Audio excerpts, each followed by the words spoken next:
வணக்கம். விஞ்ஞானம் வளர்ச்சிக்கு உட்பட்டதெல்லாம் செய்யும். அது அதனுடைய வீரிய நிலை எதுவோ அதுவரைக்கு சென்றடையும் செய்யும். இப்போ மருத்துவத்தில் உறுப்புகளை டிரான்ஸ்லேஷன் பண்ணலாம்.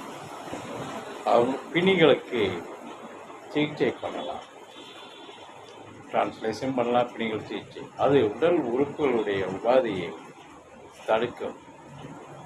அந்த நோயின்றி உபாதையை தடுக்கும். அவ்வளவுதான். உறுப்பினுடைய உடலுடைய உபாதையை தடுக்கும்.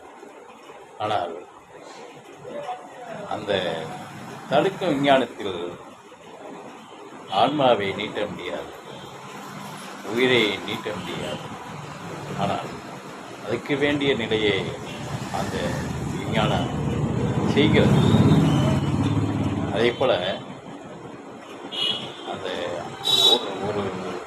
ஒருவர் மாடு மேய்த்து கொண்டிருக்கிறார். இது பிராணத்திலேயே நிறைய வரக்கூடியதான், உண்மையான பிராண நிலைன்னு நினைக்கிறேன். மாடு மேய்த்து கொண்டிருக்கிறார். நல்ல அந்த புல்தரையில் மாடு சுற்றி மேய்து நடுக்கொண்டு படுத்தவர் அப்படியே ஆன்மா அடங்கி விடுகிறார். அது அந்தியாயிடுச்சு. மாடு அப்படியே சுற்றி வருது, கமருது, அவரை நக்குது. இப்படிலாம் பண்ணிட்டு இருக்கும்போது அந்த வழியாக அவருடைய ஞானி அறிகிறார், உணர்கிறார்.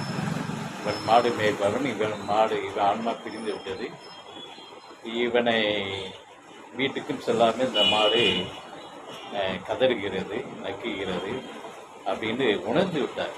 அந்த ஞானி என்ன பண்ணுறார், தூங்கி கிடந்தவனை எழுப்பது போல தட்டி ஆன்மாவை புகுத்தி எழுப்பி விட்டார் அந்த ஞானி. இப்படி ஏகப்பட்ட ஞானிகள்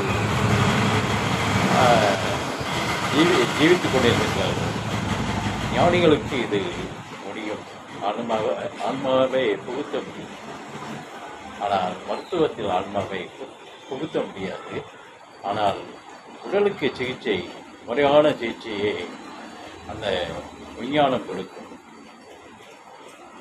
ஞானத்துக்கு ஆன்மாவை புகுத்த வேண்டிய நிலை. இறைநாதர் எத்தனையோ பேரை எழுப்பிவிட்டிருக்கார். தூங்குவது போல எழுப்பிவிட்டு சென்றிருக்கிறார். இது ஞானிகளுக்கும் சித்தர்களுக்கும் மகான்களுக்கும் கை போற்றுவோம்.